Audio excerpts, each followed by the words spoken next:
Saudação de paz, queridos amados irmãos, tudo bem com vocês? Eu sou Flávio Teixeira, é muito bom ter essa oportunidade de estar do outro lado da sua telinha para mais um vídeo. E sim, o vídeo de hoje é a pré-aula da revista da Escola Dominical Betel para Adulto, cuja lição é a lição de número 6. Como vocês bem sabem, estamos no segundo trimestre do ano de 2020 e o comentarista da revista é o pastor Adriel Gonçalves, segundo vice-presidente da Assembleia de Deus de Madureira, de Urbelândia, Minas Gerais. E antes de a gente dar prosseguimento aqui à nossa pré-aula, eu gostaria de pedir a vocês que já são cooperadores aqui do canal, fazem parte dessa família que continua crescendo, graças a Deus. Gostaria de pedir sua ajuda deixando aí o seu like e também o seu comentário. Seja ele top, edificante, aprendi algo da parte de Deus. Assim você vai estar nos ajudando a demonstrar para o YouTube que esse vídeo é relevante e também vamos poder alcançar outras pessoas. E você que está passando aqui pela primeira vez, talvez por causa do título que te trouxe, eu gostaria de pedir você para se inscrever no canal, ativar o sininho para que você possa continuar recebendo aí as notificações dos vídeos novos. E que Deus em Cristo continue nos abençoando. Como eu bem disse, chegamos aí na nossa sexta lição da revista Betel Adulto, cujo tema é um chamado ao arrependimento. O textual está em Salmo de número 51, verso de número 17, que diz: os sacrifícios para Deus são o espírito quebrantado. A um coração quebrantado e contrito não desprezará, ó Deus. A verdade aplicada diz assim: o caminho da restauração espiritual passa pelo conhecimento do pecado e, consequentemente, confissão e arrependimento. Como todas as lições, esta não é diferente.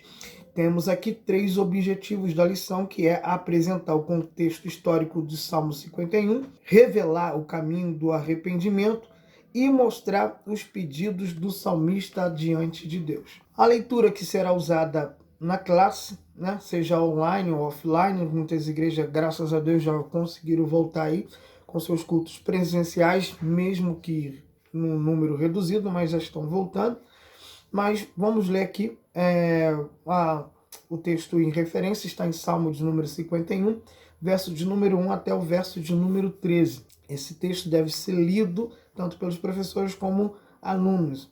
Introdução: nesta lição vamos estudar o Salmo de número 51, onde o seu contexto histórico é muito importante para compreender melhor esta belíssima composição que nos traz grandes lições sobre o pecado do homem e a misericórdia de Deus. No tópico de número 1 diz o contexto histórico. O contexto histórico deste salmo é fundamental para que possamos entender o que passa na mente do escritor no momento da sua composição. O que o inspirou? Que cenário ele tinha em mente no momento da sua composição? Por exemplo, na lição passada aprendemos que a inspiração para a composição do Salmo de número 46, dos Salmos dos filhos de Corá, foi a batalha do rei da Síria contra o rei Ezequias. Outro exemplo também está lá no Salmo de número 3, onde a gente percebe na narrativa de que há uma suposta traição. E aonde estaria esse contexto histórico desta traição que está revelada nesta canção do Salmo de número 3? Está na traição de Absalão ao seu pai Davi, no segundo livro de Samuel, capítulo 16, onde vemos esta narrativa histórica. E como você bem percebe, as composições do livro de Salmo não é diferente aqui o Salmo de número 51, onde a gente também precisa entender que ela tem um contexto histórico. Houve um momento que inspirou o salmista para escrever essa narrativa. Tanto que o hino da harpa cristã, número 126, nos diz que as mais belas poesias e canções foram escritas em momentos de tribulações. Talvez por isso elas conseguem nos descrever com tamanha facilidade. Porém, o contexto histórico do Salmo de número 51 está no segundo livro do profeta Samuel, no capítulo 11, capítulo de número 12, quando narra que Davi, aos seus 50 anos de idade, já reinando os 2 reinos, sul e norte, seja ali o Israel unificado, Judá e Israel, que aconteceu mais ou menos no ano de 992 a.C., onde vemos nessa narrativa bíblica a história do pecado de Davi com Batseba, que resultou na morte do seu fiel guerreiro Urias em um assassinato premeditado. E no subtópico 1, 2 e 3, temos aqui uma preparação de Deus para colocar Davi no trono. Pois aqui está, resumidamente, esse contexto histórico. No tópico 1, a transgressão de Davi. No tópico 2, o fruto do pecado, o plano de Davi. No subtópico 3, Natã e o profeta de Deus. Nós percebemos aqui uma preparação de Davi para chegar no trono, né? Como eu disse, os subtópicos vão narrar aqui rapidamente o período histórico de Davi ao chegar no trono. A gente bem sabe que Deus colocou na vida de Davi várias situações que o preparou para chegar no trono. Por exemplo, o leão o preparou para o urso o preparou para Golias, Golias o preparou para os filisteus, e os filisteus o preparou para o seu grande e pior inimigo, que foi o rei Saul, que o preparou para o trono. Isto porque Deus permite as situações aparentemente impossíveis em nossas vidas para nos levar a lugares maiores. Tiago, no capítulo 1, versículo 2 e 4, vai falar justamente sobre essas provações, também chamada de tribulações, aflições da vida que nós passamos. E Tiago diz que devemos nos alegrar nas provações que Deus permite que nós passemos, pois essa provação tem uma finalidade, tem um propósito de nos fazer perseverar, de nos tornar pacientes e de nos amadurecer. No tópico de número 2, diz assim: o caminho do arrependimento. Como bem podemos perceber aqui no contexto histórico de 2 Samuel, capítulo de número 11, Davi, no tempo de batalha, ficou em casa. Isso trouxe uma ociosidade para ele, o que fez ele cair na tentação, pois ele avistou de sua casa a Betseba e a desejou. E por um deslize ele a engravida. Todo mundo conhece a narrativa histórica, né? Ele manda trazer de volta Urias para sua casa, para que, num plano maléfico, ele pudesse deitar com ela e assim dizer que o filho é dele. Todos nós, como eu disse, já conhecemos bem a narrativa. Ele não deita com sua mulher, provando que ele é fiel ao seu rei e deveria estar na batalha pelejando pelo rei. Então, Davi faz um plano maquiavélico, entrega na mão de Urias a sua própria carta, que estava decretando o seu assassinato. Porém, o profeta Natã vai visitá-lo, conta uma parábola de dois homens que possuíam as suas ovelhas. Um homem rico que possuía várias ovelhas e um homem pobre que só tinha única ovelha. E o homem rico retira desse homem pobre a sua única ovelha e a mata. Então, Natã pergunta ao rei Davi o que se deve fazer a esse homem rico. E ele então, precipitadamente, decreta a sua sentença. Porém, nós percebemos que Deus o poupou da morte, sendo que Davi, judicialmente e espiritualmente, já estava a caminho da morte, como vamos ver mais à frente. E aqui nós percebemos que nesses 19 versos do Salmo 51, encontramos nele 21 pedidos de Davi por restauração.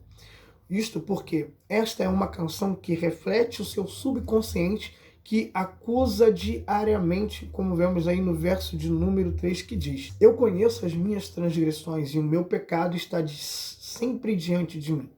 Esta oração de Davi tem muitos pontos em comum com o Salmo de número 25, onde o salmista clama por um auxílio divino em seu favor através da sua misericórdia.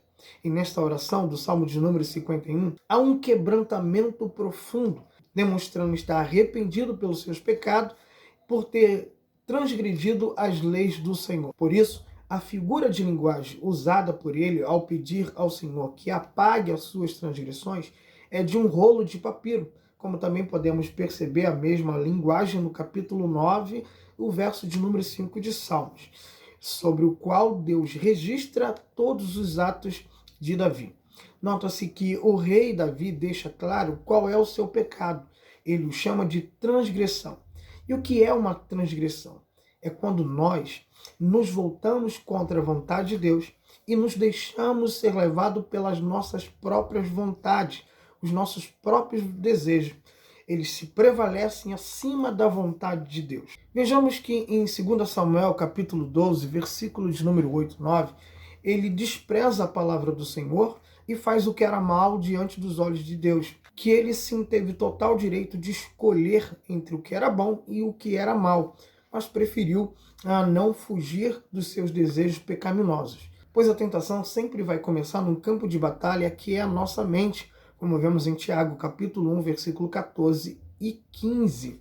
E aí a gente tem um grande outro exemplo, que está lá em Gênesis, capítulo de número 4, que é o pecado de Caim. Quando Deus conversa com Caim, dizendo: Caim, se você proceder bem, tu não serás bem aceito. O problema é que o pecado jaz à porta, mas sobre ele você deve dominá-lo.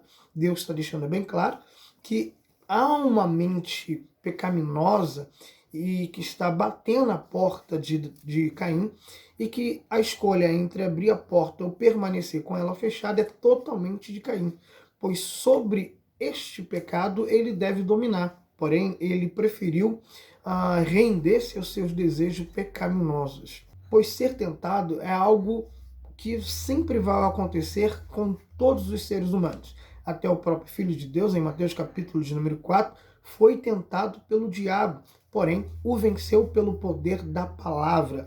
E isso nos demonstra que nós temos sim o poder de rejeitar as tentações. E aqui vemos que Davi já estava judicialmente condenado, juntamente com Betseba, como eu disse, em Levítico capítulo de número 20, versículo de número 10, traz essa afirmação. Porém, ao confessar e não se justificar, Deus o perdoou. Nós precisamos deixar bem claro que, mesmo sendo perdoados, o pecado tem suas consequências. O Senhor o livrou da morte, mas não das consequências, como vemos no segundo livro do profeta Samuel, no capítulo 12, versículos 7 a 12. E algumas destas consequências foram a morte do filho dele com Betseba, o incesto de Aminon com Tamar, o assassinato de Aminon por seu irmão Absalão, a traição de seu filho Absalão e a vergonha causada por Absalão, que deitou com todas as concubinas de seu pai no meio da praça de Jerusalém. Em sua oração, Davi relembra a rejeição de Deus por Saul, que está lá em 1 Samuel capítulo 16, versículo 1 e 14, e também no segundo livro de Samuel, capítulo 7, versículo 15. E então Davi implora a Deus que não lhe retire o Espírito Santo de sua vida. O verso de número 11, ele faz aparentemente dois pedidos, que na verdade são essencialmente um único só pedido. Isto, a prova que temos é lá, Salmo de número 139, verso de número 7, Ezequiel capítulo de número 39, verso de número 28, onde vai demonstrar, que a presença de Deus e o Espírito Santo são as mesmas coisas, e por isso Davi não está fazendo dois pedidos, Davi está fazendo um único pedido, que é não ser rejeitado por Deus e ficar longe da sua presença. A expressão teu Santo Espírito aqui fala concernente à atuação daquele que era limitada na sua extensão, no seu propósito, no seu prazo e no seu efeito. Por isso ele implora para que Deus não lhe retire aquele que o qualificara para o seu cargo real, como vemos aí em 1 Samuel capítulo 16, versículo 13, e 2 Samuel capítulo 23, versículo 1 e 2. E aqui nesse pequeno vídeo podemos fazer aqui nessa pré-aula um resumo da nossa sexta lição da revista Betel. Espero que os amados irmãos tenham tirado algum proveito desse subsídio e que Deus em Cristo continue nos abençoando. Não esqueça, deixe seu comentário, compartilhe com seus amigos no grupo e também, se possível for, deixe o seu likezinho aí para nos ajudar. Você que está passando pela primeira vez, claro, se inscreva no canal e ativa aí o sininho para continuar recebendo as notificações, tá bom? Que Deus em Cristo nos abençoe e uma boa aula para todos nós. Graça e paz.